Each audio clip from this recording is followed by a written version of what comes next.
20년, 21년 여기에 쓰질 않아서 오늘 굉장히 낯설고 또 반갑습니다. 특히나 올해 입학한 2학번 신입생 여러분들 반갑습니다.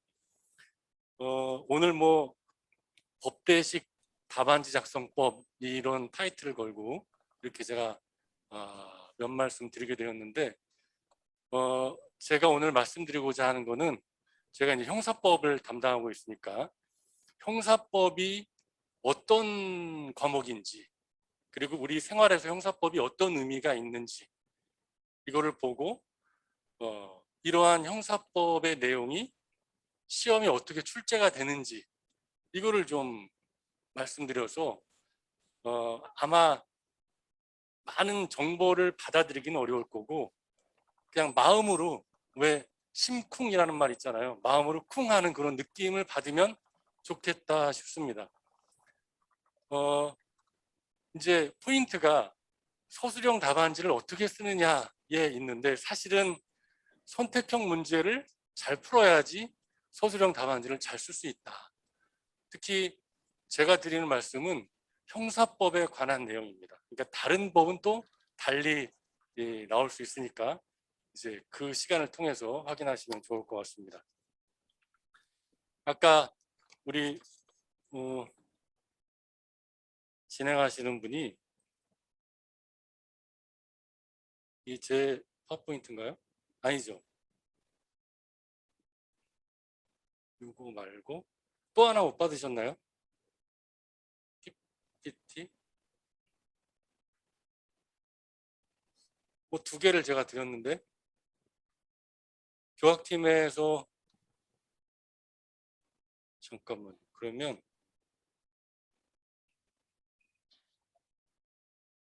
그러면 잠깐만요.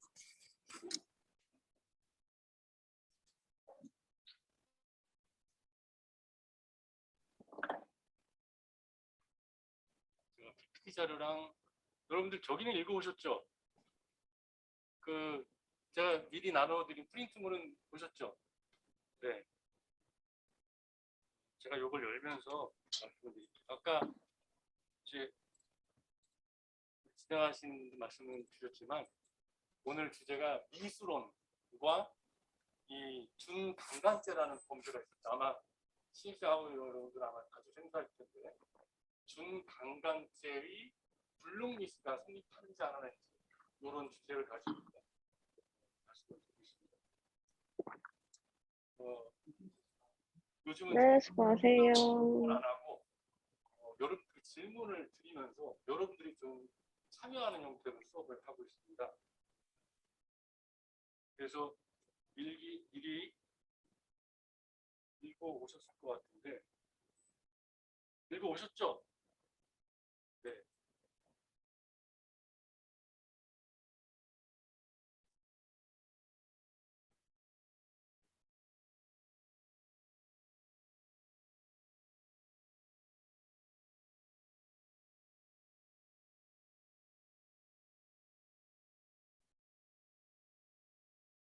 제가 교학팀에 보낸 메일을 열으려고 지금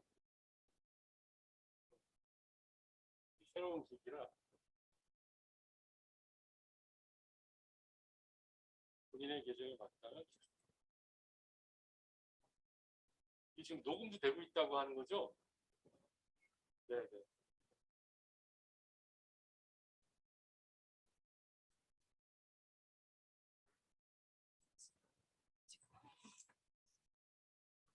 화면 공유해야죠? 네네네. 네.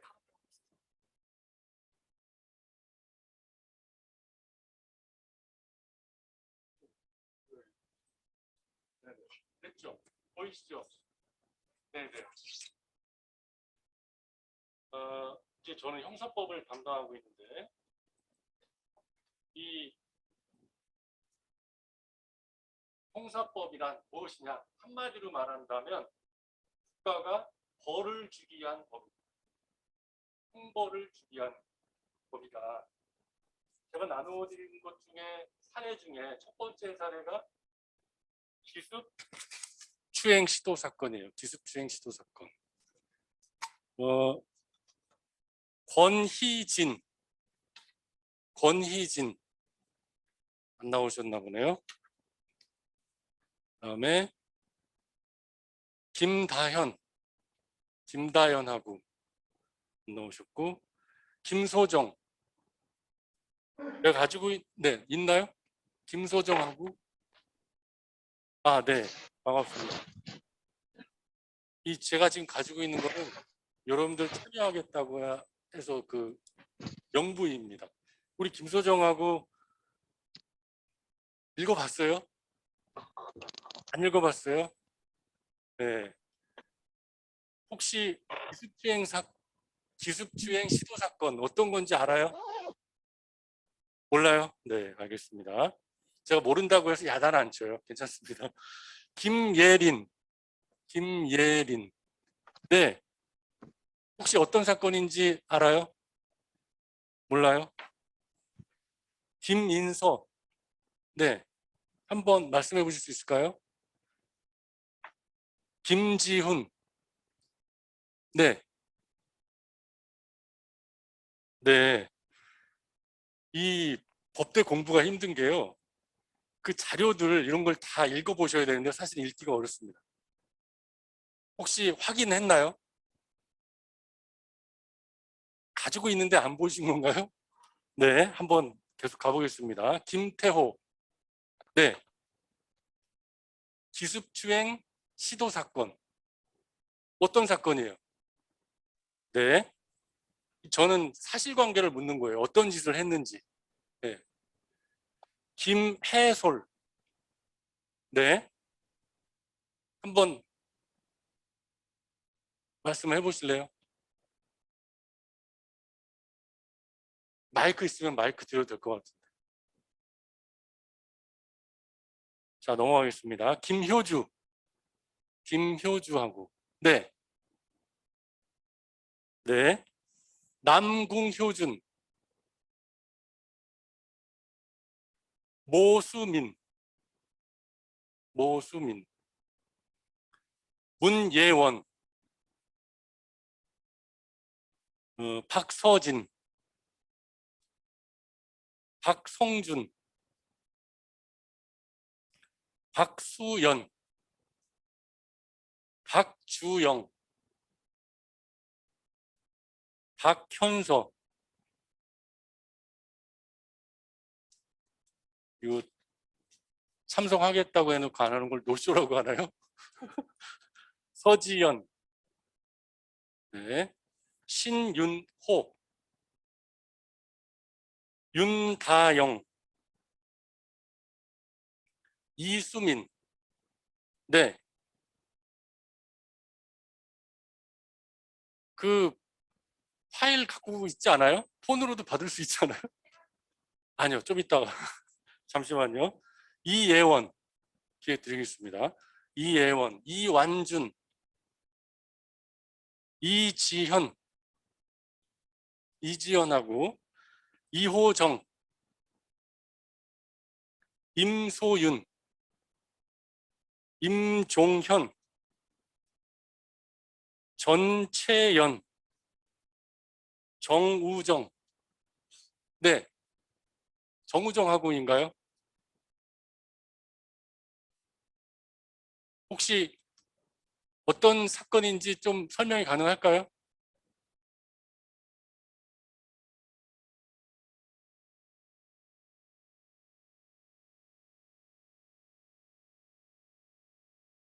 지금 잘 안 들리죠?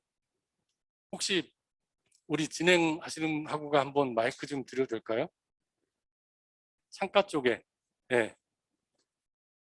일어나서 하셔도 됩니다. 이 말할 기회가 많지 않습니다.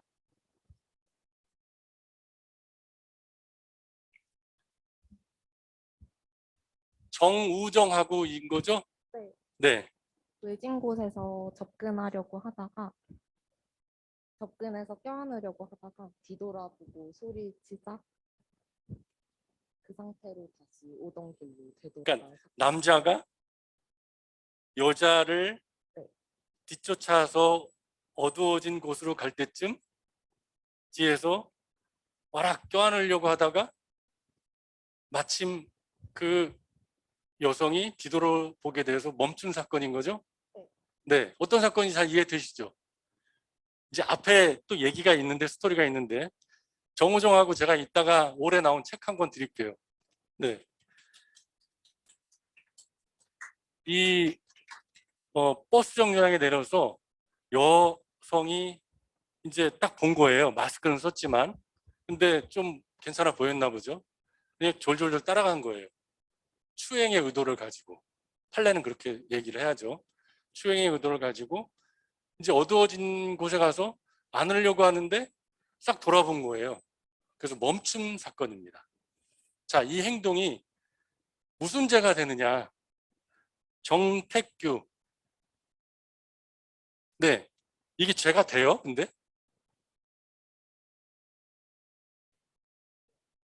네, 그렇죠. 안 될 수도 있을 것 같다. 조서연. 없는 것 같습니다. 조성주. 네. 제 나쁜 행동인 것 같아요. 처벌이 되진 않을 것 같다. 그죠? 네네, 맞아요. 조예나. 안 계시고, 조인혜. 주영준. 진예지. 차윤서. 최민서. 최영환. 네. 어떨 것 같아요?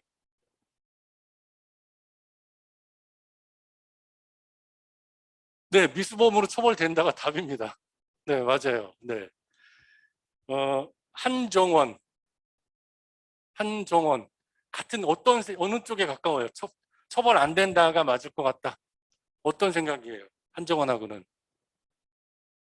네. 지금 나머지 이제 뒤에 말한 분들 두 분만 처벌될 것 같다 말씀드렸는데, 제가 지금까지 호명한 학우가 올해 입학한 2학번 신입생 새내기들입니다. 여러분 박수 한번 쳐주시죠.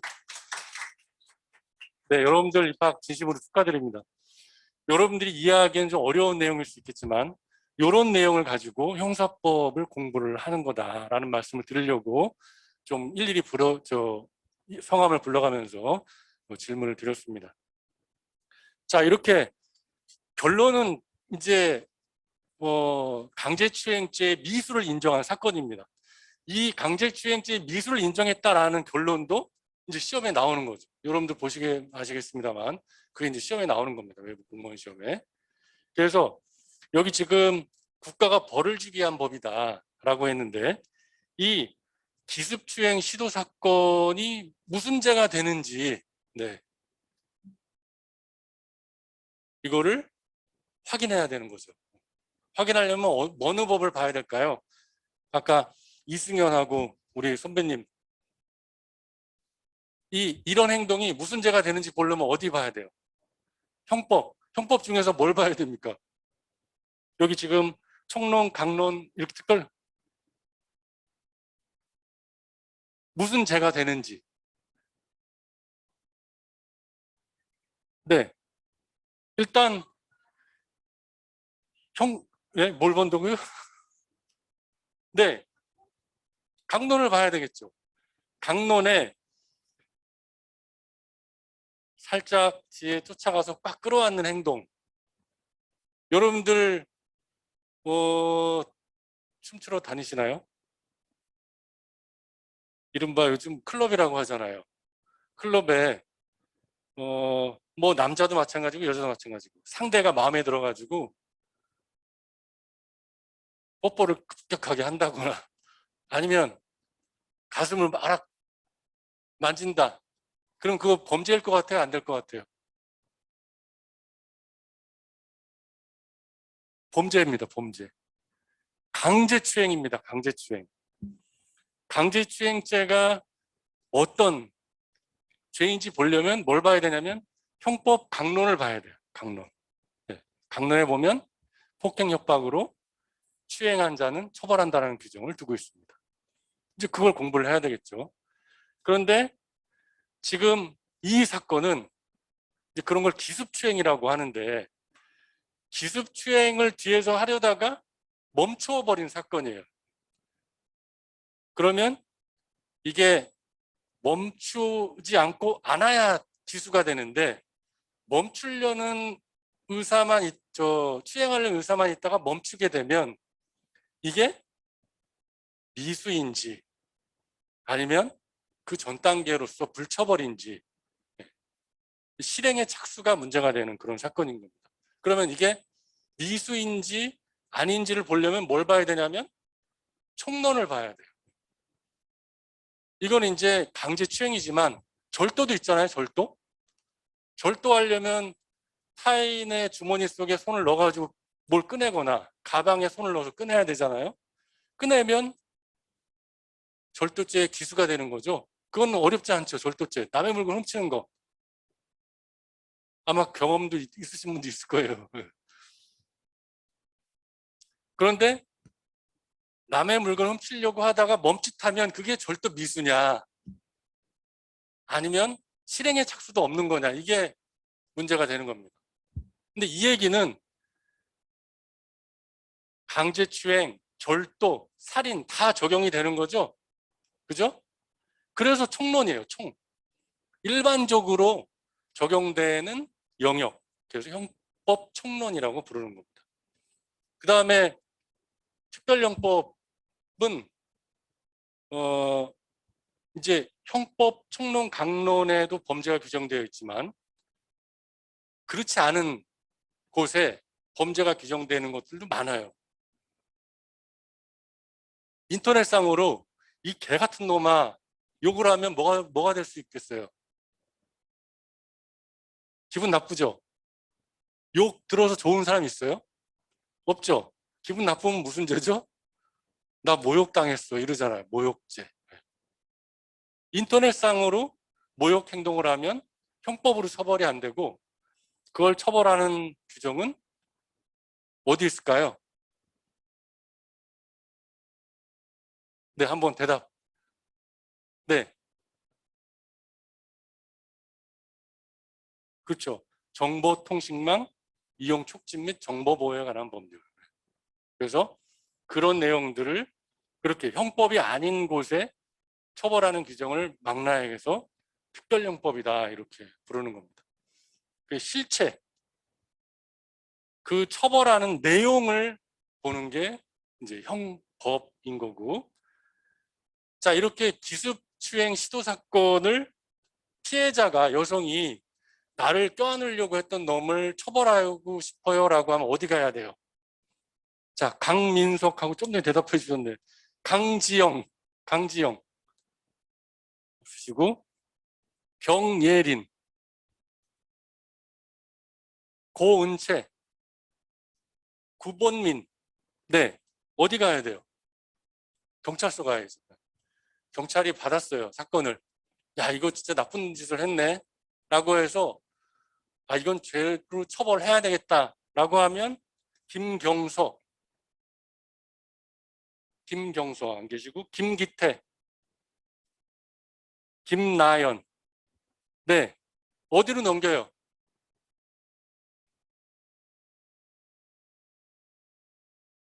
경찰이 조사하고 수사하고 나서 어디로 넘겨요? 죄송합니다. 제가 잘 안 들려가지고. 그렇죠. 맞아요. 검사한테 넘깁니다. 네. 검사. 네. 검사한테 넘깁니다.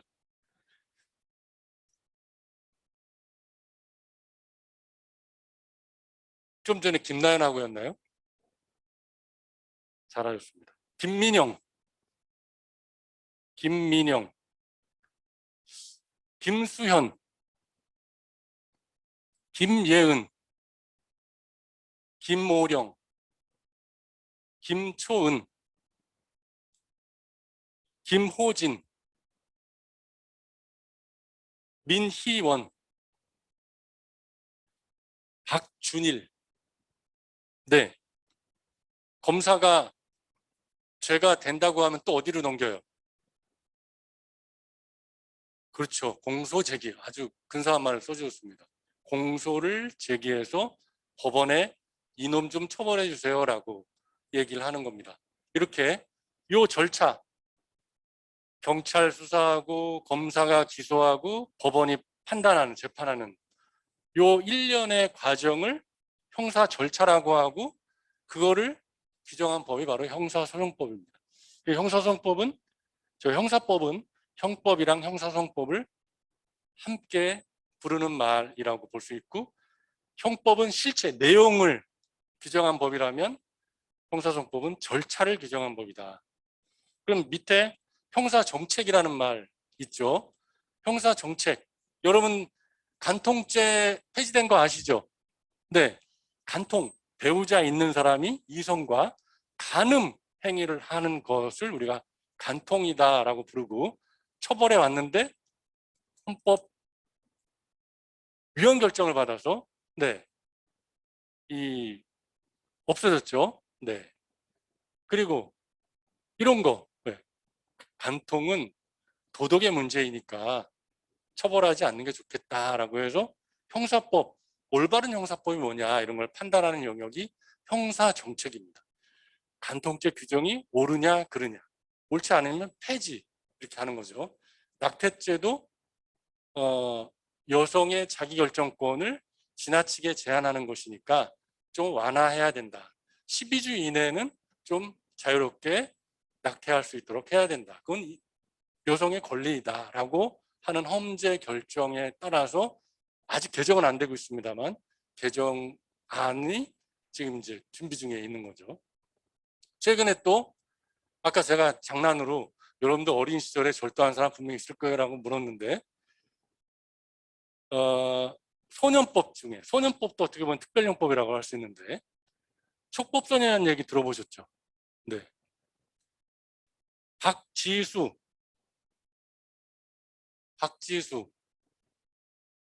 박채연. 네. 촉법소년이 뭐예요? 네. 박현용, 서민재. 네.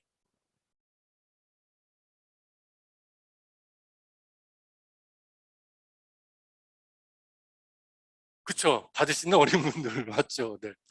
아, 맞아요. 우리가 어린이를 존중해줘야 되겠죠. 네. 형벌이 아니라, 제가 아까 벌이라고 했는데 저 중에는 형벌도 있고 보안 처분도 있습니다. 근데 이 촉법소년은 범죄, 나쁜 짓을 저질렀지만 형벌을 줄 수 없고 보호 처분을 줘야 된다. 보호를 해줘야 된다, 우리가.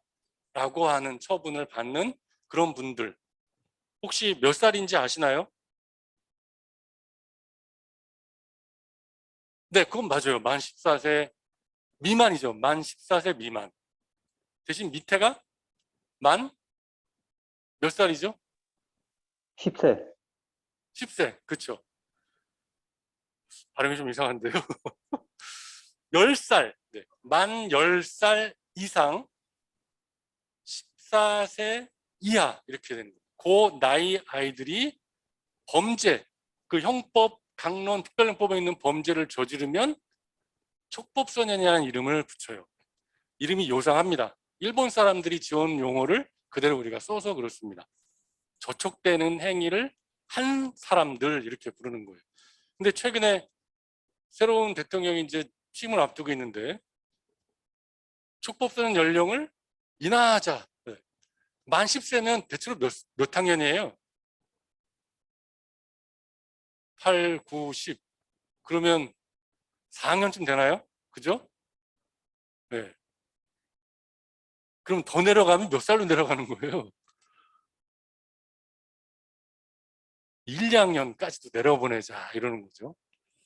그거 과연 촉법소년의 연령을 더 낮추자고 하는데 그게 과연 옳은 것인지 따져보는 게 바로 형사정책입니다.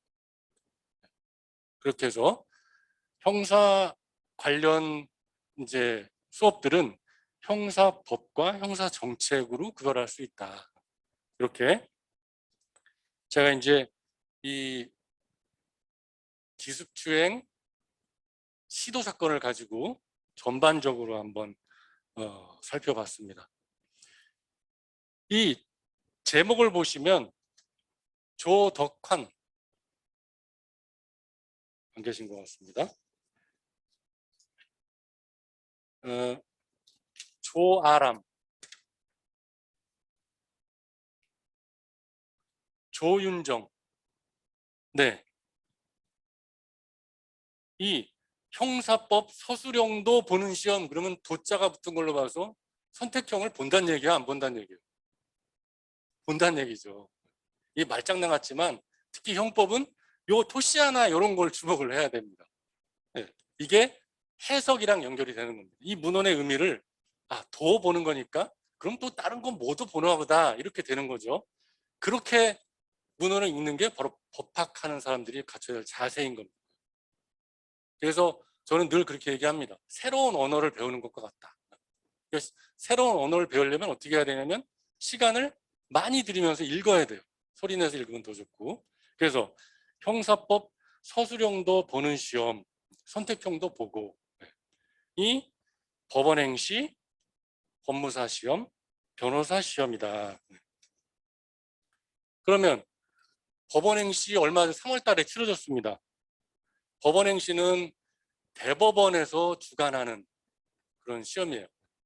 그래서 재판하는 판사도 있지만 그 판사의 업무를 돕는 공무원들이 있습니다. 법원 행시는 5급인 거죠. 5급 공무원이 되는 겁니다. 그래서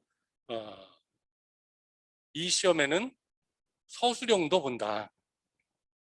그러면 이 제가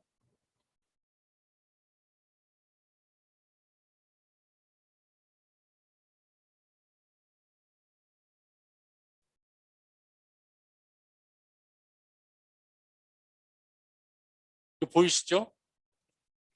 공유를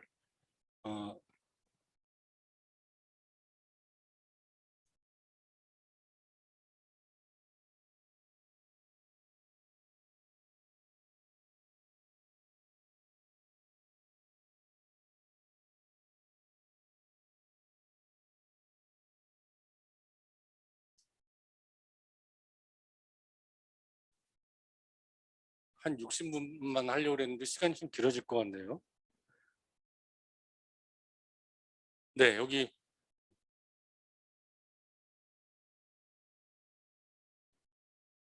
대법원 시험 정보 들어가시면 네, 여기에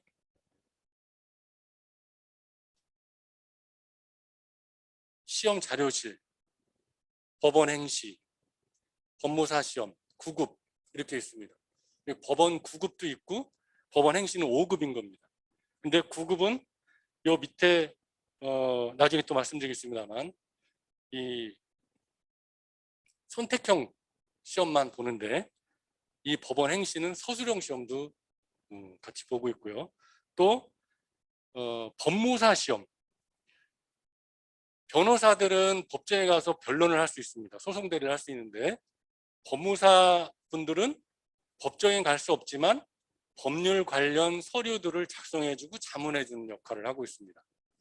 변호사가 많으면 좋은데 그렇지 않기 때문에 법무사란 직역을 둬서 그 법률 서비스 시장을 좀 메우는 그런 역할을 해주는 분들인데 굉장히 시험이 어렵습니다. 법원 행시도 어렵지만 법무사 시험도 어렵다. 그래서 거기 들어가시면 기출문제를 다 보실 수 있어요.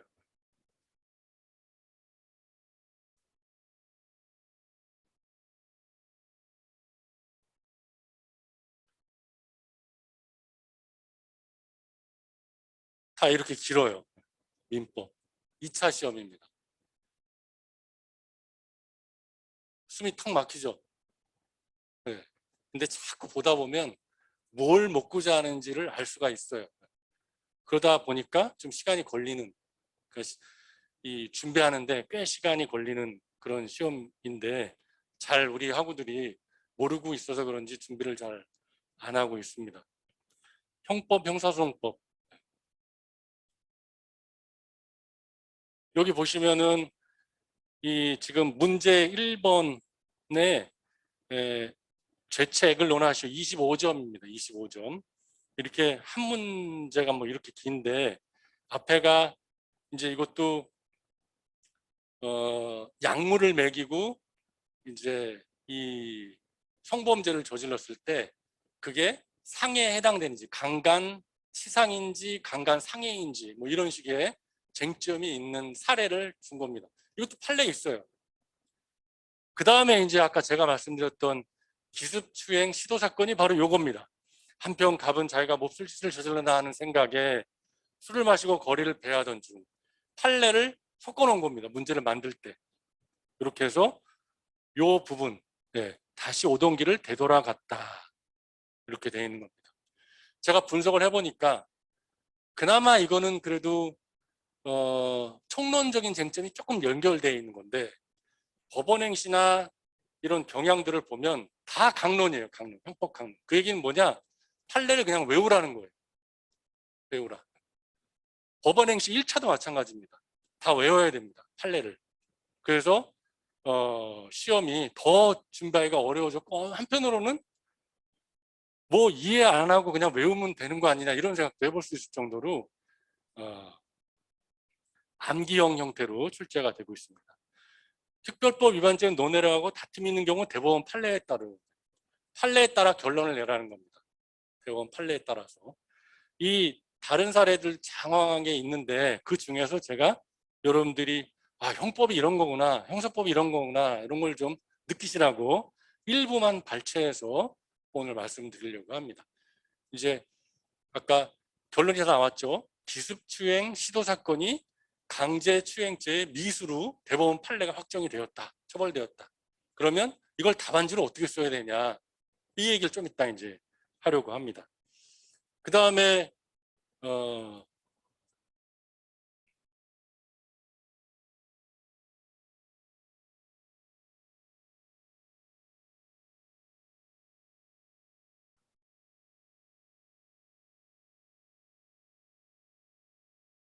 법무사 법원행시가 이렇고요. 여러분들이 이제 대학에 와서 법대에 와서 아마 여러분들 또 주변에 부모님들이나 이런 분들은 야 우리 아이가 법대 갔으니까 변호사가 될 수 있게 로스쿨을 보내야 되겠다.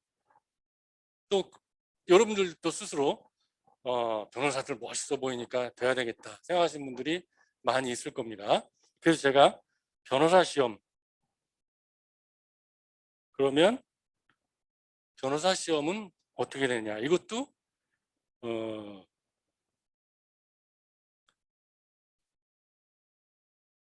선택형 시험도 있고요.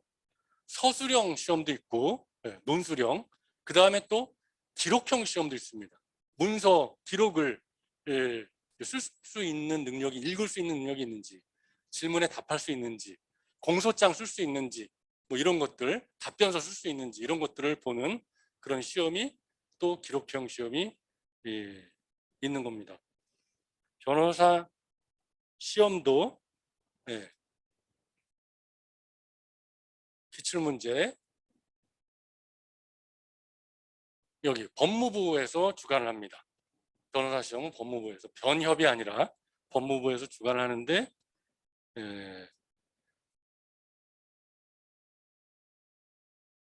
기록형 기출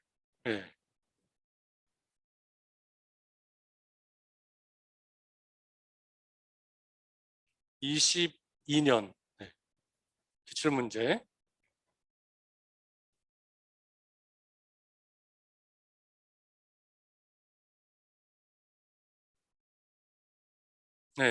형사법 사례형 기록형이 아니라 사례형의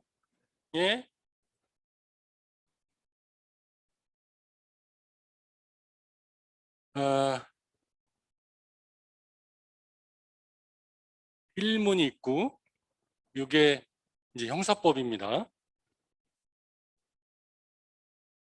공유가 안 됐어요? 네.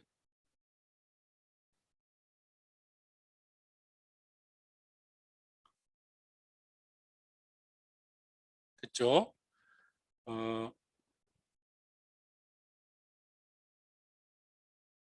이문에 여기 보시면은 병은 자신의 집에서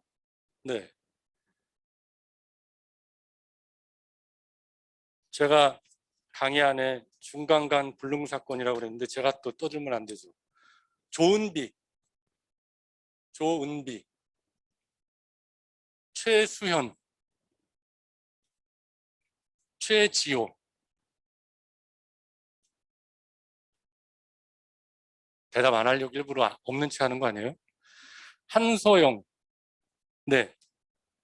준강간 불능 사건 혹시 어떤 사실관계인지 한번 말해볼 수 있을까요?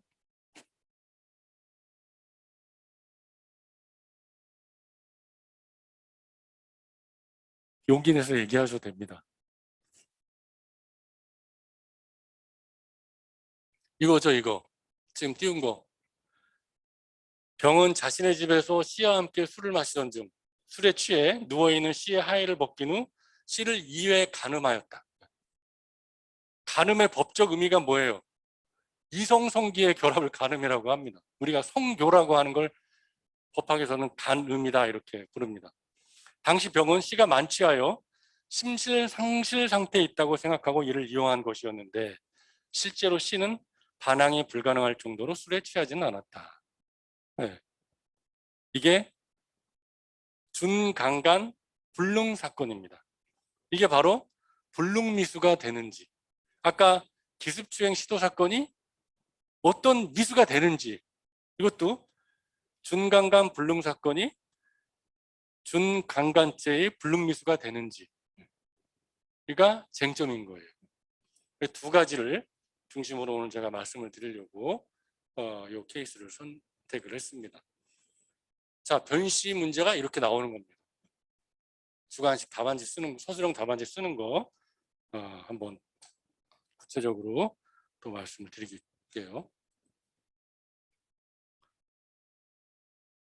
다시 요거를 보시면 이렇게 서술형도 보는 시험이 법무사 시험, 변호사 시험이다. 어찌 보면 변호사 시험이 더 쉬워요. 법무사 시험은 총론적 쟁점을 거의 안 내고 강론만 진짜 막 물어요. 그것도 사실은 성범죄는 좀 쉬운 구성 요건이고 어려운 배임죄, 사기죄, 횡령죄 이런 거 가지고 물어요. 엄청 어렵죠. 법원 업무와 관련된 걸 주로 물어요. 강제집행 면탈죄 이런 것도 묻고 그냥 묻고 싶은 대로 물어요. 제가 보기에는 사실은 1차 법원행시나 법무사 시험 선택형 시험만 잘 봐도 붙지 않을까. 2차는 어려우니까 다 못 쓰지 않을까 싶어요. 그래서 과감히 준비를 하셔도 되겠다라는 생각이 듭니다.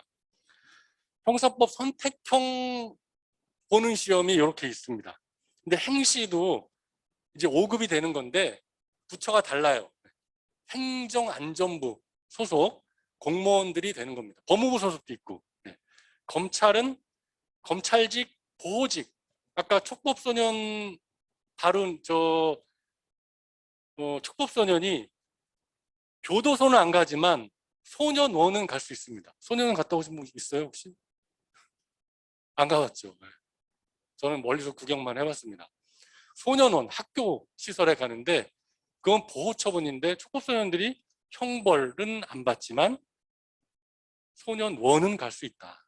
아마 여러분들 넷플릭스에서 소년재판이라는 드라마 아마 보신 분도 있을 텐데 제가 보기엔 저 다 보긴 했는데 굉장히 짱짱한 스토리인 줄 알았는데 재판보다는 주로 그 사이드가 많이 있어서 약간 실망을 했지만 그래도 소년재판, 네, 그런 재판부는 없어요. 소년부랑 형사부랑 같이 있는 재판부는 없는데 이제 편의상 그렇게 만들어 놓은 거고 사실은 그렇게 재판을 하자라고 주장하는 사람들이 많이 있어요. 소년부랑 형사부랑 같이 묶어놓자.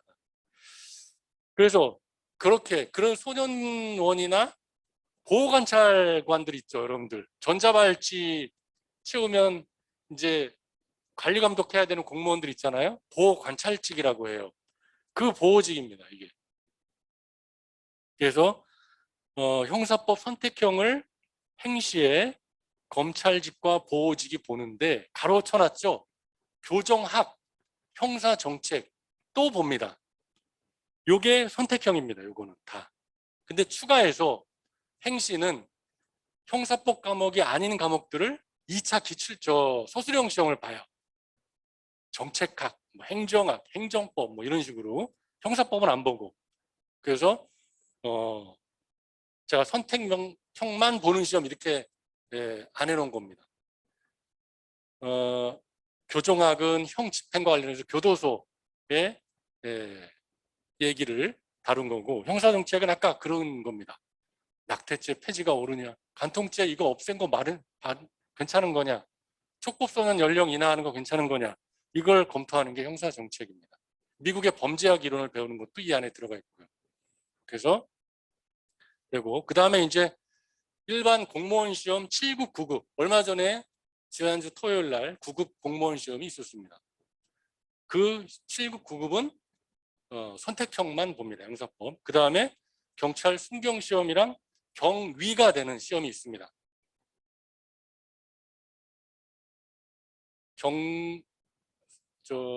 경위, 경사, 경장, 순경 이렇게 순으로 되어 있는데 순경 9급에 해당된다고 보시면 되고 경위는 그냥 7급 정도에 해당된다고 보시면 되는데, 올해부터 경위가 되는 이 경찰 간부보생 시험이라고 이름 붙여진 경간 시험인데, 이게 올해부터 서술형을 안 보고 선택형 시험으로만 봅니다. 그러니까 혹시나 경찰 공무원이 되는 생각을 가진 분들이 있다면 둘 다 공부하시면 됩니다. 순경 시험, 경위 시험 둘 다. 요 공무원 시험에도 검찰직이 있는데 차이점이 뭐냐? 요 시험은요 체력장이 없습니다. 근데 요 시험은 체력 테스트를 받아요. 그래서 몸이 좀 난 자신이 없어 하는 분들은 요 시험을 보시면 됩니다. 검찰 공무원이 되시면 됩니다.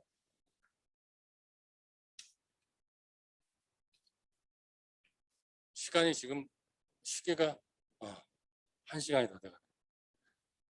자, 이제 보겠습니다. 다시 이거를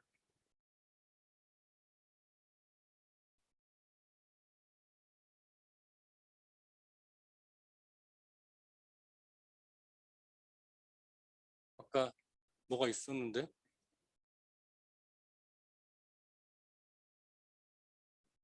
모든 창표시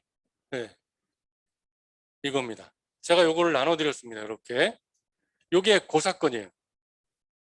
기습추행 시도사건. 미수범의 유형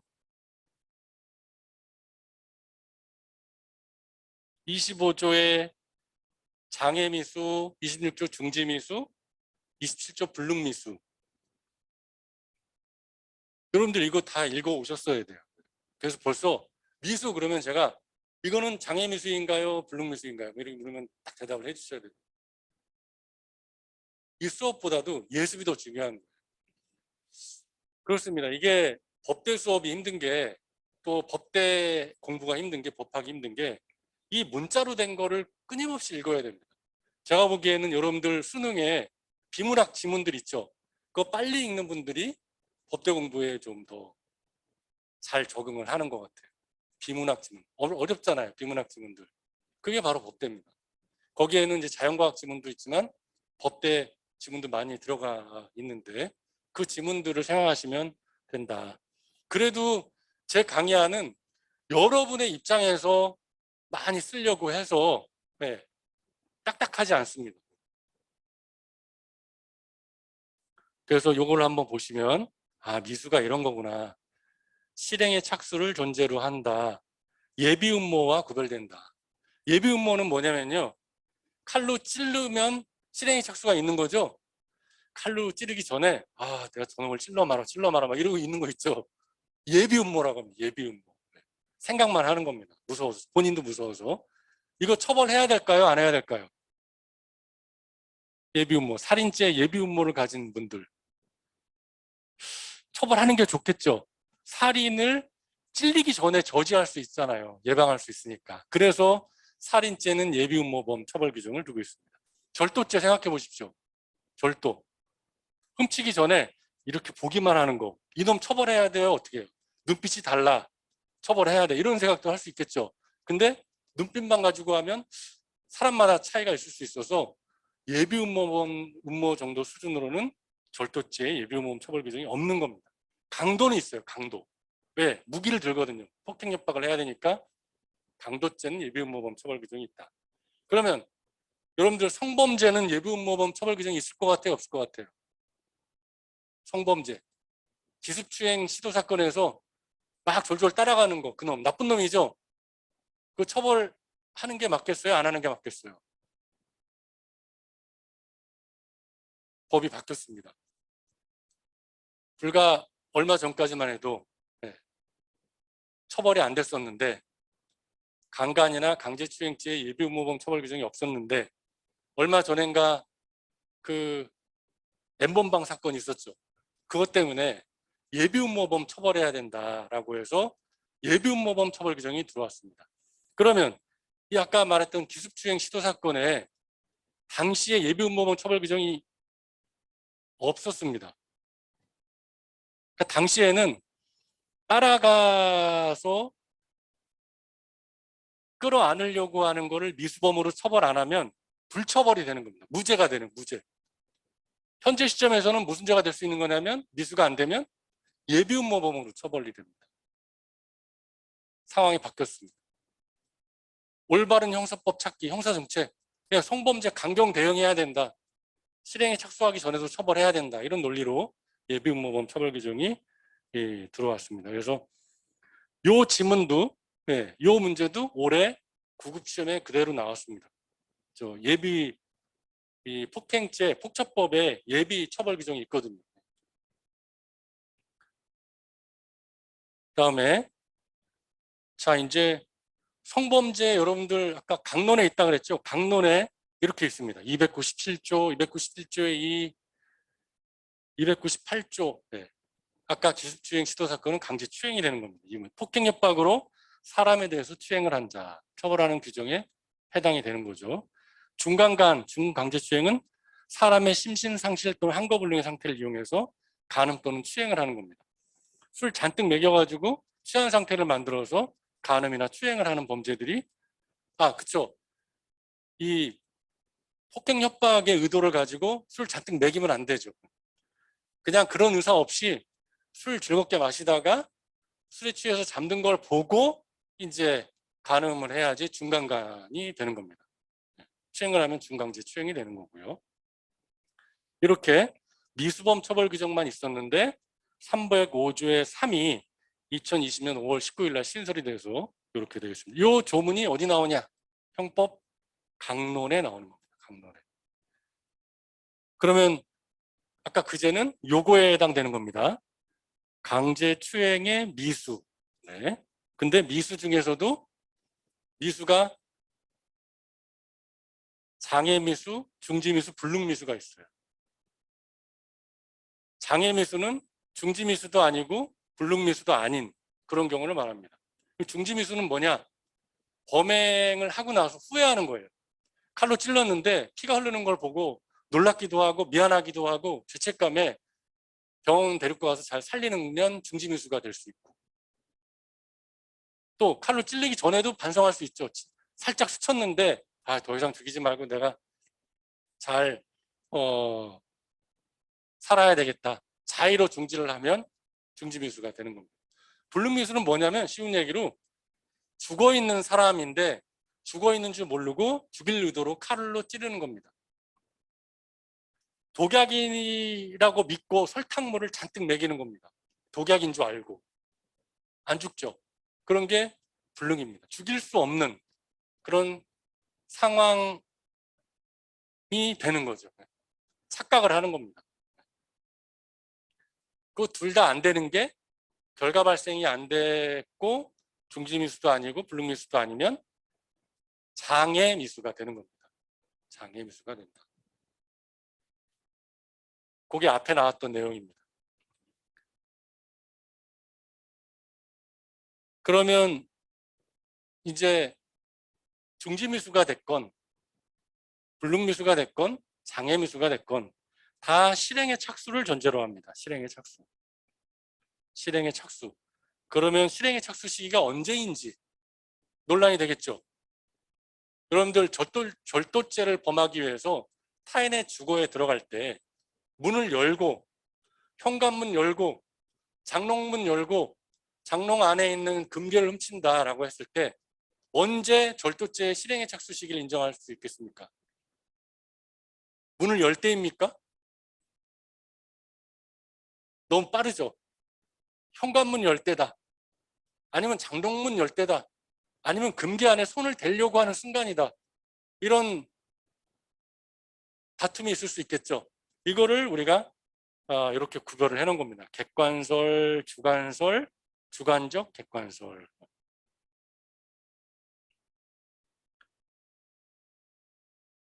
자, 그래서 결국은 판례는 2015도 6980 이게 대법원 판결 번호입니다.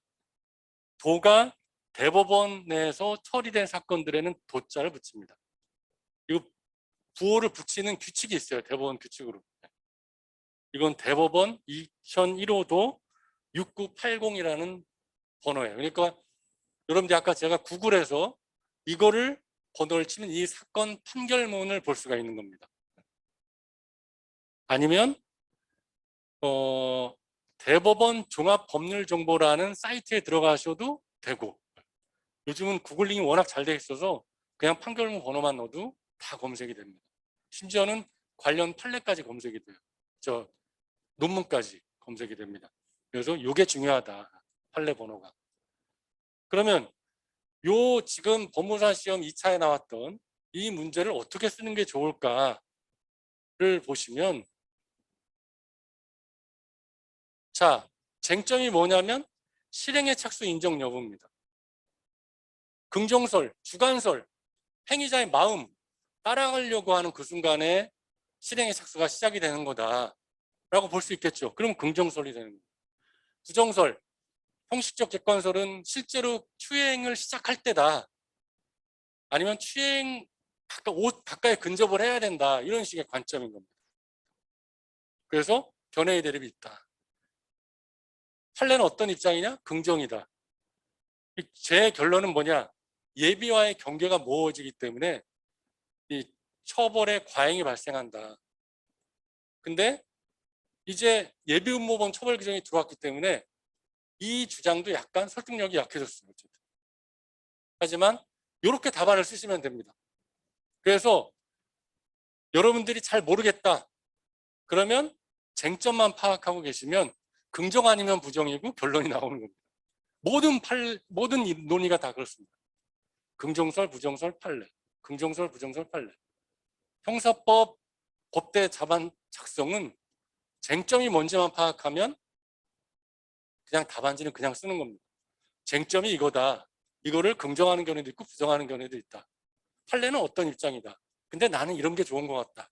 이 정도만 써도 합격입니다. 합격. 이런 형태로 쓰시면 되고, 이걸 객관식으로 선택형 문제는 어떻게 내냐? 요거만 내는 겁니다. 판례가 강제추행죄 미수를 인정했는지 안 했는지. 그거를 내는 거고요. 그 다음 걸 보시면 강간죄 불능미수. 아까 이제 술을 마시다가 아내의 여자친구죠. 아내의 여자친구가 이제 술 마시러 그 집에 방문을 한 거예요. 근데 그 남편이 술 잘 마시고 그 아내 여자친구가 잠들러 간 방에 따라 들어가서 이 간음을 한 건데, 술 취해서 잠들어 있다고 생각했지만 이 여성은 그냥 거부하기 무서워서 잠든 척하고 있었던 겁니다. 한마디로. 자, 이게 준강간죄의 불능미수인지. 그럼 쟁점이 두 가지입니다. 간음이 불가능하냐, 가능하다 안 하다. 가능 안 해야지 불능미수가 되고 넘어올 수 있고, 가능하면 장애미수가 되는 겁니다. 혹은 무죄가 되거나 이렇게 되는 겁니다. 그게 중요한 겁니다. 그 다음에 이제 불가능했다. 결과 발생이 불가능했다. 그러면 이 위험성 여부에 따라 처벌을 달리합니다. 이게 또 중요한데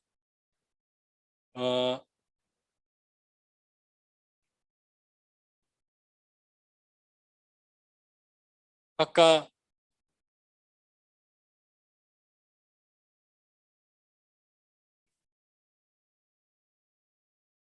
이수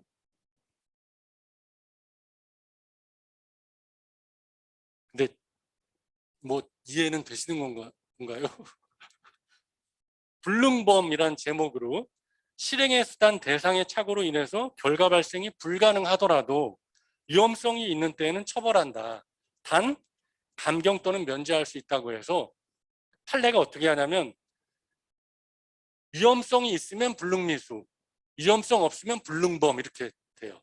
그래서 불능미수는 형을 감경 또는 면제할 수 있다기 때문에 임의적 감면 사유이다. 제가 아까 형법은 말장난일 수도 있고 그 문헌을 잘 봐야 된다는데 할 수 있다는 해도 되고 안 해도 되고 면제한다는 해야 되는 거고 필수 요거는 필수 이거는 임의 재량 이렇게 되는 겁니다.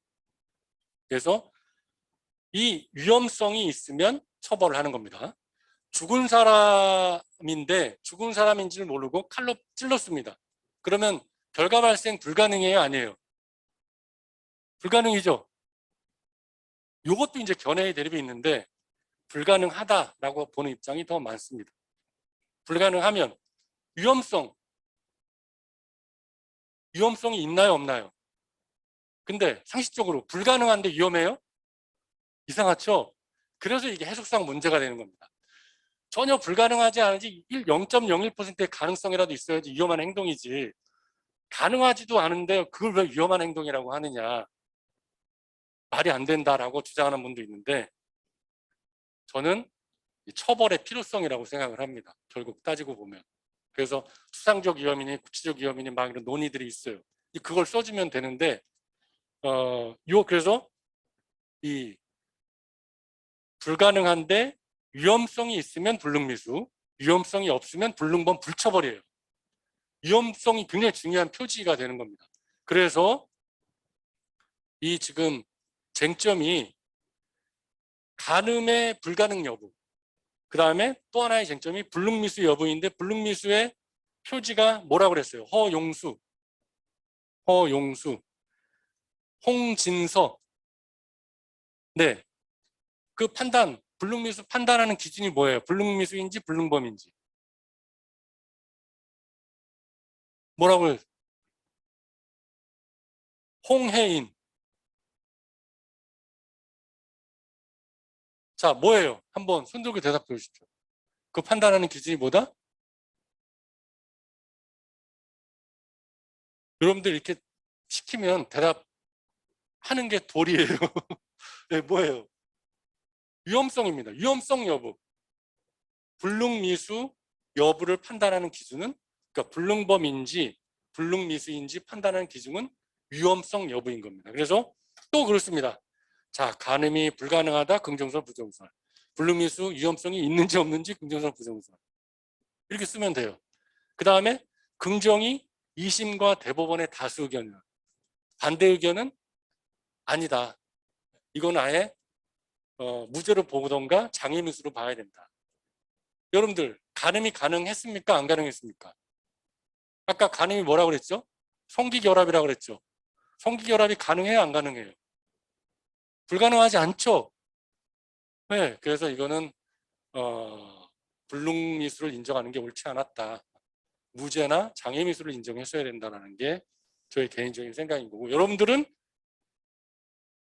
이런 문제를 쓰실 때 이렇게만 쓰시면 됩니다. 쟁점이 뭔지 판례 입장을 명확하게 쓰시고 여러분들의 생각을 조금만 보태시면 된다. 특히 변호사 시험은 내 생각을 쓰는 걸 좋아하고 법원행시나 법무사는 여러분들 생각 별로 중요하게 생각하지 않습니다. 결론이 어떻게 나는지가 중요해요. 대법원 판례가 어떻게 됐는지. 이렇게 해서 답안지 2차 법대식 답안지 쓰는 건 얘기가 됐죠. 어렵지 않죠? 네, 어렵지 않습니다.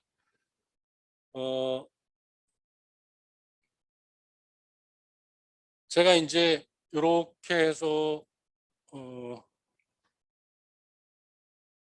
보시면 불능범과 불능미수, 이게 이제 올해 10일의 변시 형사법 2문의 일부를 제가 적어 놓은 겁니다. 여러분들이 민법도 그렇고 헌법도 그렇고 아마 대부분의 교수님들이 이론을 먼저 얘기하고 나중에 판례를 얘기하는데 저는 좀 스타일이 다릅니다. 사례를 먼저 얘기하고 이게 이 사례에서 무엇이 쟁점이 되는지를 얘기한 다음에 이론적으로 뭐가 문제다 이렇게 접근하는데, 제가 보기에 여러분들 입장에서는 제가 하는 방식이 더 좋을 수 있어요. 왜냐하면 우리가 뜬구름 잡는 게 아니거든요. 법대는 법학이라는 게 무슨 문제가 있기 때문에 그런 논의를 한 거예요. 그러면 그 논의된 사례를 봐야 되는 겁니다. 아까 제가 기습주행, 미수, 시도사건, 중간간 불능사건, 이 케이스 사실관계를 파악하라고 하는 게, 사실 이런 사실관계가 이렇게 문제가 되는구나, 이렇게 접근을 해야지 법대 공부가 좀 덜 힘들지 않을까 생각이 됩니다. 그래서 개념과 쟁점을 생각하시고, 그 다음에 불가능해야 된다. 요건이 불가능이죠. 결과 발생 불가능. 그래서 어려운 내용이 없고, 이제 중요한 게 위험성이 있는지 없는지. 위험성 요건, 무의미설, 객관설, 주관설, 그 다음에 절충설, 주관적 위험설, 구체적 위험설, 막 이렇게 학설들이 있는데 결론은 그거예요. 긍정인지 부정인지. 그럼 여러분들이 이 학설을 대략 이해하고 있다가 이런 긍정하는 견해도 있다, 부정하는 견해도 있다, 이렇게 쓰시면 돼요. 그 정도만 쓰시면 됩니다. 그 다음에 이제 중요한 게 판례가 어떻게 말하고 있는가가 중요합니다. 그래서 요겁니다. 2018도 1600이 전원합의체 판결입니다. 전합. 대법원에 대법관들이 다 모여가지고 판결을 내리는 겁니다. 왜? 그만큼 쟁점이 어렵고 논란이 될 수 있어서. 그래서 이런 전합 사건들은 무조건 시험에 나옵니다. 아까 그 사건도 시험에 나오지만 이것도 무조건 나옵니다. 그 다음에 이제 이 불능범이라고 본 사건들이 딱 이 세 가지밖에 없습니다. 소송비용 편취 사건, 보증금 사건, 사망자를 상대로 한 소송 제기한 거. 죽은 사람을 상대로 소송을 제기한 거예요. 한마디로 죽은 사람한테 돈 달라, 이거 되냐? 불능입니다. 소송 사기. 거짓 서류 제기해가지고 나 죽은 놈한테 돈 받을 거 있는데 돈 줘. 법원에다가 소송을 제기하는 겁니다. 이걸 소송 사기라고 하는데, 죽은 사람이기 때문에 사기 칠 수가 없다는 겁니다. 이 결과 발생에 불가능이다. 결과 발생에 불가능이고 위험성이 없기 때문에 다 불능범이라고 본 세 가지 사건입니다. 이 세 가지밖에 없어요. 불능범을 인정한 사건은 소송비용, 보증금, 임대차 보증금 사건, 사망자 사기, 이 사망자를 상대로 해서 소송을 제기한 사건. 세 가지 불능범 사건입니다.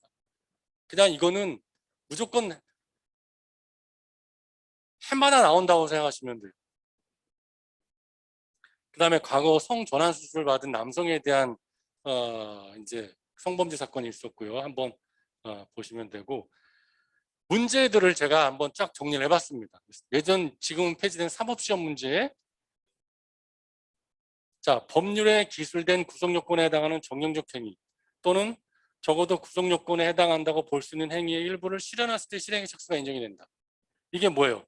구성요건에 해당하는 정형적인 행위. 절도면 절도하는 행동, 이거죠. 절취. 추행이면 추행. 네. 여러분들 붕어빵 드셔보셨죠? 붕어빵. 이 밀가루 반죽 넣으면은 붕어빵 형태로 모양이 나오죠. 그게 바로 구성요건인 겁니다. 절도죄는 붕어빵, 살인죄는 잉어빵, 이런 걸 생각하시면 돼요. 그런 모습이 그려지면 그걸 우리가 구성요건이라고 부르는구나. 추행, 간음, 이게 그런 형태구나. 정형성입니다. 정형. 정해진 틀. 그걸 우리가 구성요건이라고 이해하시면 되고, 그래서 간은 형식설입니다. 형식설. 그래서 이게 어떤 학설에 연결되는지 이렇게 문제를 된 거고, 그 다음에 실행의 착수 시기에 관해서 주관설, 객관설, 적중설 이런 학설의 대립이 있다. 이 연결시키는 문제가 과거에 있었고, 불능민범과 불능미수를 구별하는 기준. 네, 이렇게 뒤로 밀려야 되는 거죠.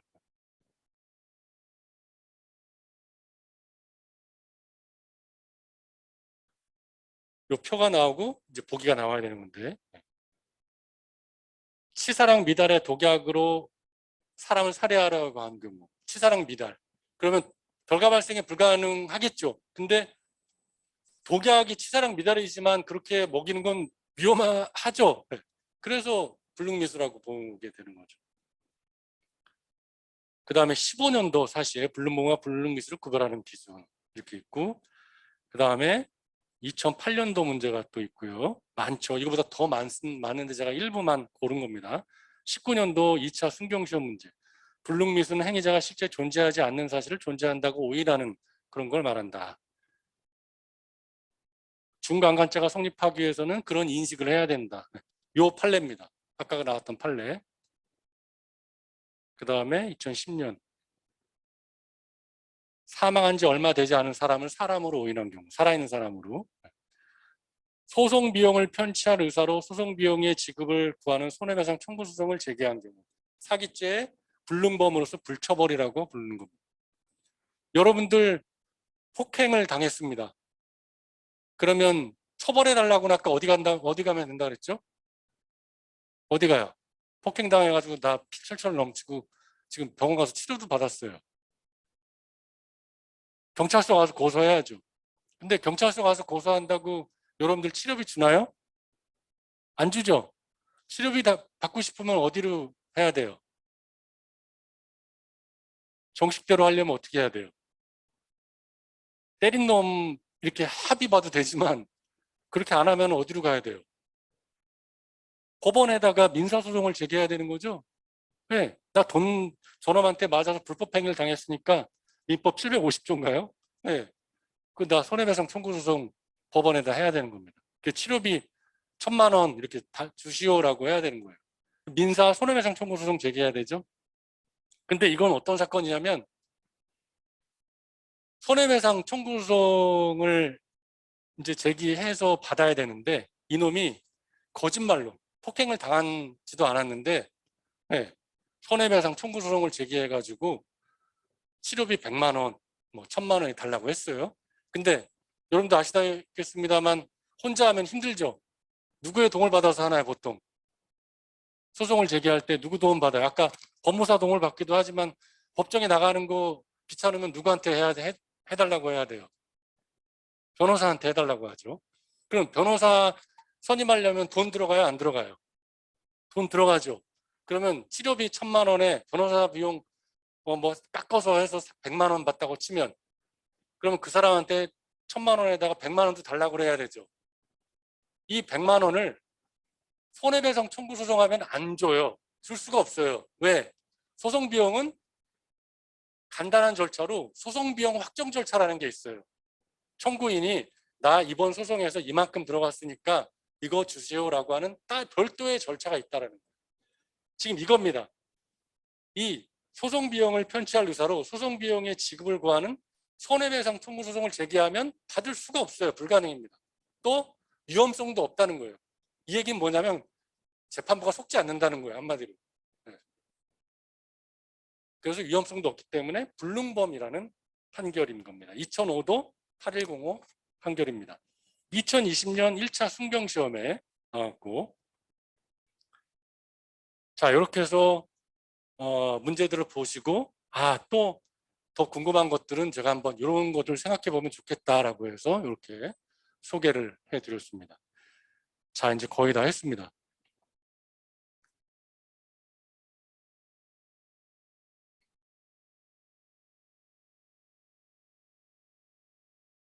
월 4월 2일 토요일 날 본 9급 공무원 시험입니다. 아주 따끈따끈한 거죠. 이거 보십시오. 1번 장애미수범에 해당하기 위하여는 물론이고 중지미수범에 해당하기 위하여도 실행의 착수가 있어야 된다. X, O, X입니다. O입니까? X입니까? 아까 제가 뭐라 그랬어요? 미수는 뭐든지 다 실행의 착수가 인정돼야 된다 그랬죠. 강민석하고 참여의 거짓이에요.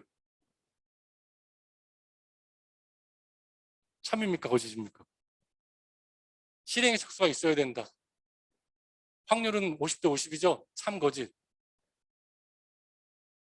뭐 같아요?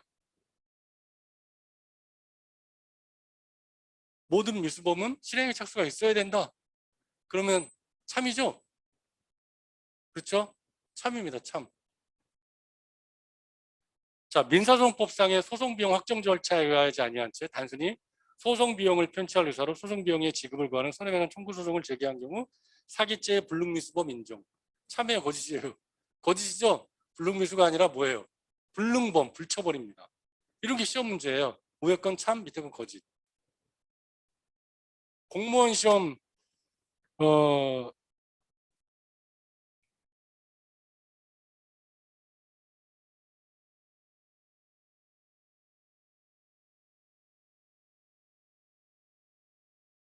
공무원 시험 문제는요.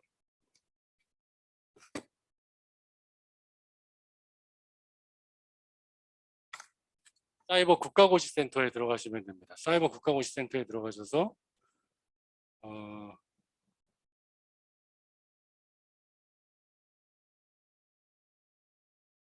잠깐만요.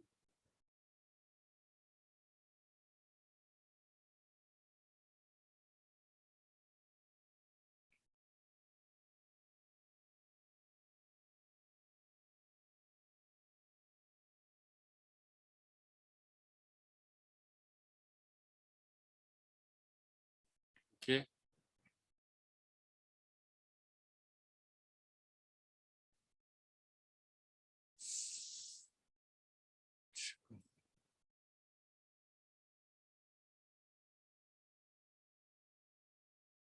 문제가 오고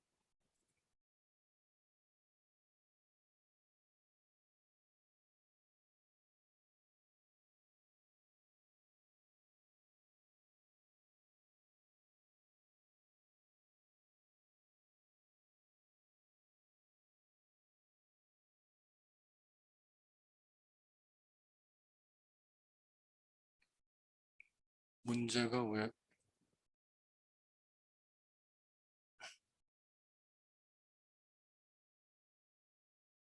여기 안 나오는데?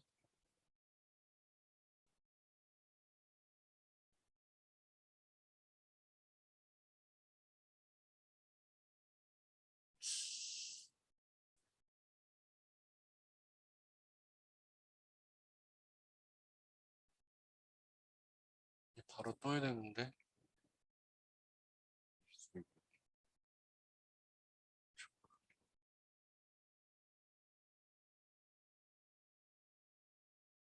잠깐만요.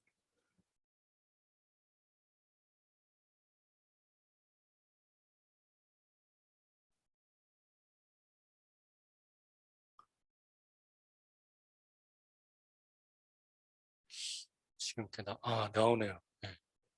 22년도 여기 있죠. 네, 미수범의 성립에 관한 판례 입장으로 옳지 않은 것만을 모두 고르면 여기 있죠. 여기. 네. 그 다음에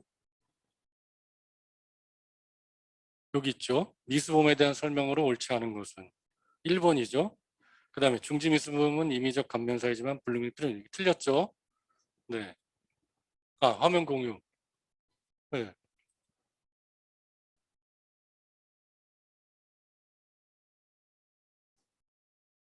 이건가? 아, 됐죠. 네.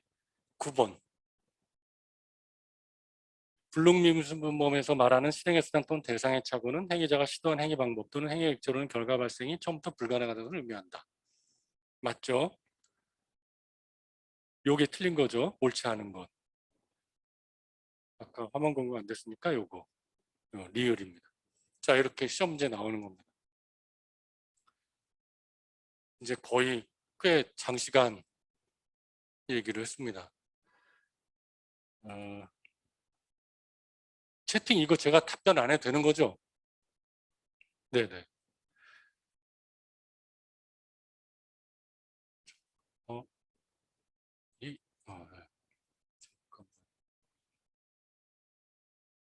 네, 제가 이제 여러분들께 잔소리하는 걸 별로 안 좋아하는데 딱 한마디만 하고 마치겠습니다. 수업과 관련된 그런 내용은 이제 이런 식으로 공부를 하셔야 되고, 제가 드린 그 프린트물 있잖아요. 그거는 여러분들이 계속 보시면서 자꾸 익히셔야 됩니다. 그래야 실력이 향상되는 거고. 그래서 제가 이렇게 모이기도 힘든데 꼭 좀 좋은 말을 해주고 싶어서 몇 가지 적어보았습니다.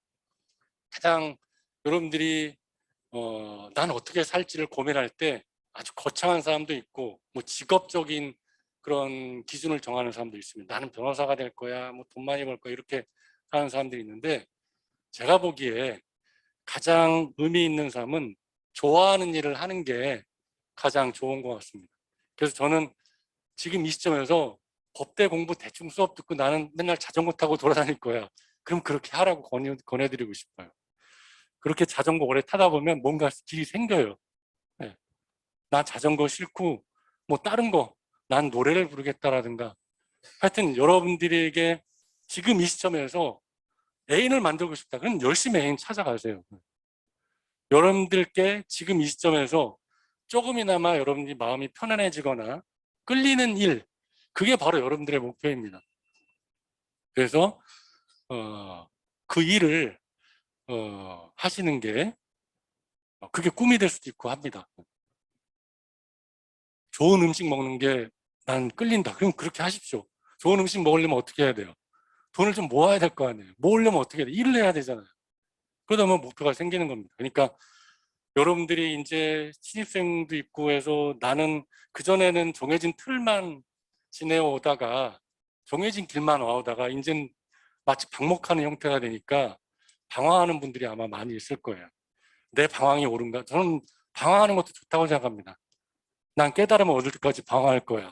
그것도 좋아요. 하여튼 여러분들의 마음을 조금이나 편안해질 수 있게 하는 그 좋아하는 일을 하는 거가 가장 좋을 것 같습니다. 의미 있는 삶이고. 그런데 그걸 하는 과정에서 이 네 가지를 해야 돼요.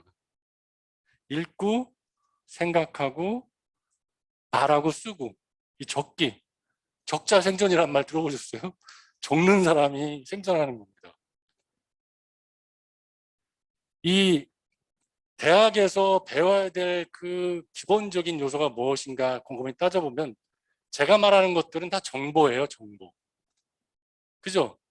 불능미수가 되는지 실행착수가 있는지 이런 건 그냥 정보에 불과한 겁니다, 사실은. 그 정보를 판단하는 그런 눈인 겁니다. 과연 범죄자의 편에 설 것인지 아니면 검사의 편에 설 것인지 지향점이라는 게 있는 겁니다. 이 생각하는 거, 이게 쓰고 말하고 읽고 이래야지 뭔가 판단을 할 수 있거든요. 그래서 대학에서 중요한 거는 두 가지, 이 중에 두 가지만 뽑으라면 말하는 것과 쓰는 겁니다. 제가 여러분들 일부러 말을 시키는 거는 그 기회를 통해서 나는 이렇게 생각합니다. 정답은 없는 겁니다, 원래. 대법원 판례가 옳은 게 아니에요. 다른 생각을 얼마든지 할 수 있거든요. 그래서 짧게나마 여러분들이 자꾸 말하려면 생각해야 되거든요. 그러면 써야 되고. 쓰는 실력이 왜 중요하냐? 여러분들 직장 취직하면 다 쓰는 거예요. 다.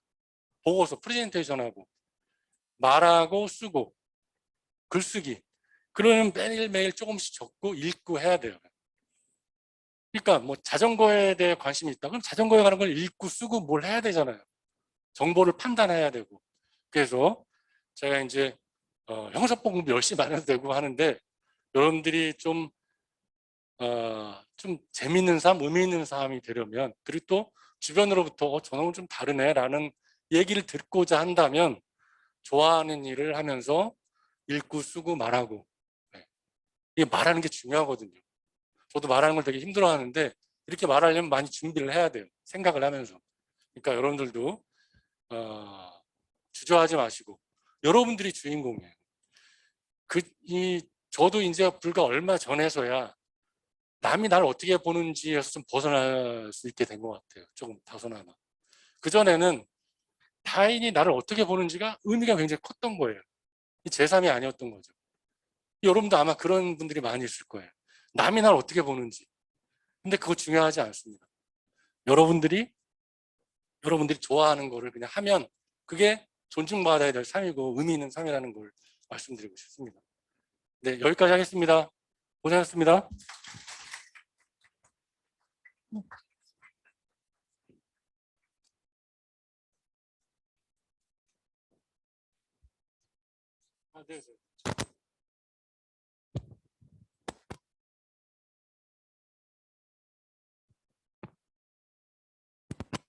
네, 다들 강의 잘 들으셨나요? 이제 곧 잠시 후에 교수님께 FAQ 시간을 갖도록 하겠습니다.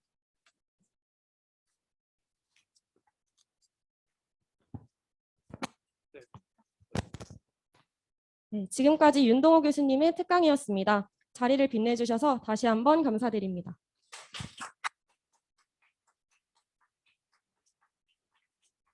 네, 이제 FAQ 및 질문 시간을 갖도록 하겠습니다.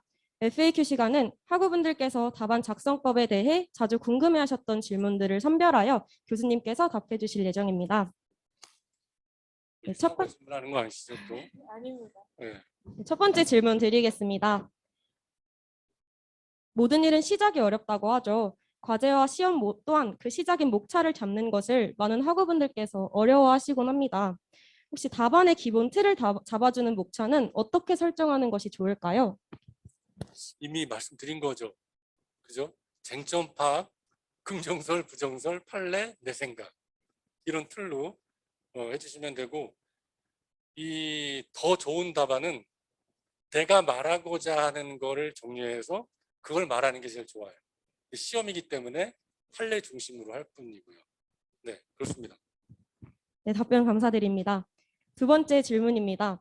이번엔 시험에 관한 질문인데요. 혹시 법대식 답안 작성에 있어서 가산점을 받을 만한 요소와 서술 방식이 있을까요? 가산점을 받는다면 자기 생각 쓰는 게 제일 중요하고 나는 어떻게 생각하는지, 그 다음에 빠지지 않아야 될 요소는 쟁점과 판례입니다. 그러니까 핵심적인 거는 쟁점이 무엇인지만 확인을 해도 10점이 배점됐다. 그럼 거의 한 8, 9점은 받아요. 그 이하, 그 다음에 판례까지 알면 더 받고요. 참고로 변호사 시험에서 서술형 시험이나 기록형 시험이 쓰는 시험들이 좌우를 하지 않는다. 사실은 1차 그 선택형 시험 있죠. 그 성적이 거의 좌우한다. 이런 얘기들을 많이 합니다. 그럼 뭐냐? 답안지 쓰는 거는 비슷비슷해요. 그래서 쟁점과 판례만 대략이라도 알고 있으면 빵점 안 맞으면 합격이에요. 점수 1분만 받으면 합격이거든요. 무조건. 왜냐하면 또 다 못 봤다. 그럼 점수를 올려줘요. 전체적으로. 네, 합격자를 내야 되니까.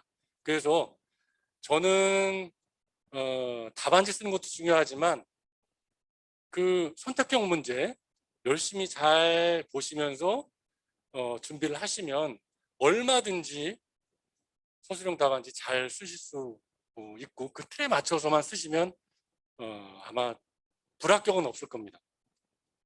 이상입니다. 네, 좋은 답변 정말 감사드립니다. 아마 이 특강에 계신 모두가 100점 만점에 200점을 받지 않을까 싶네요. 네, 다음 질문 드리겠습니다. 현재 단 한 번도 대면 시험을 겪어보시지 못한 학우분들이 많습니다. 듣기로는 비대면 시험 유형과 대면 시험 유형이 극명하게 다르다던데 혹시 대면으로의 시험 방식이 전환될 시에 시험의 형식은 어떻게 변화하게 될까요? 저 같은 경우에는 사실 코로나 때문이기도 하지만 그전에는 제가 여러분들께 전달해야 될 정보가 한 10개다. 그럼 10개를 다 전달하려고 애를 썼습니다. 근데 얼마 전부터 그것보다는 아까도 얘기했듯이 하나의 정보라도 확실하게 알면서 이런 거구나 마음으로 깨닫는 그런 수업이 좋겠다 싶어서 10개를 다 말하지 않습니다. 한두 개만 말해요. 나머지는 열려 있는 거죠. 그러다 보니 예전에는 시험 문제가 굉장히 어려웠습니다. 대면으로 할 때는 서술형도 보고 선택형 사시선다형을 봤었는데 제가 코로나와 함께 여러분들에게 한 지문이라도 좀 졸업하기 전에 기억했으면 하는 바람에서 OX 문제 로 했거든요. 그래서 만일 대면으로 하게 되면 조금 힘들어지긴 하겠지만 저는 예전처럼 다시 돌아가지는 않을 겁니다.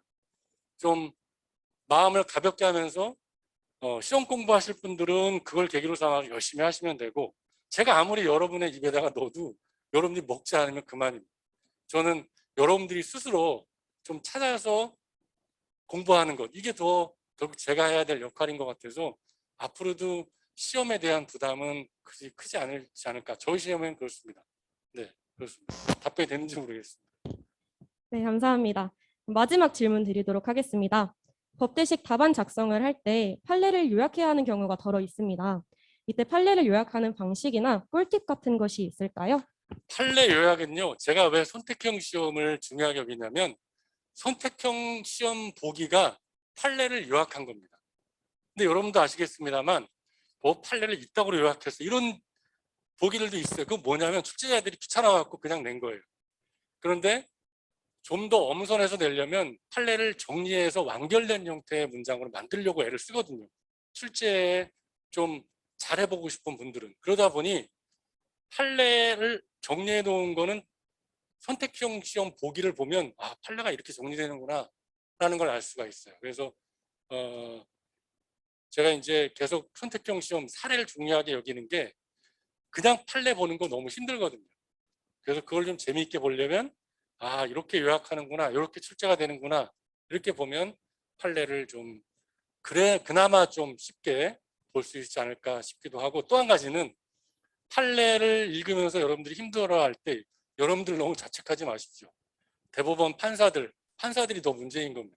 좀 알기 쉽게 써야 되는데 그들만의 세상을 살아가야 되는 것인지 남들이 잘 모르는 언어를 써서 쓰다 보니 그렇게 된 겁니다.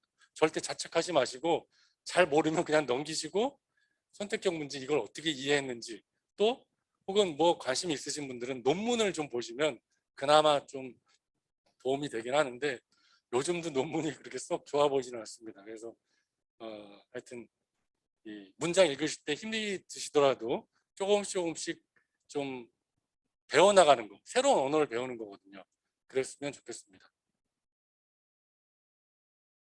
이상인데 더 해주실 건가요? 윤동호 교수님, 네. 질문 답변 정말 진심으로 감사드립니다. 다들 교수님께 큰 박수 다시 한번 부탁드립니다. 네. 반갑습니다.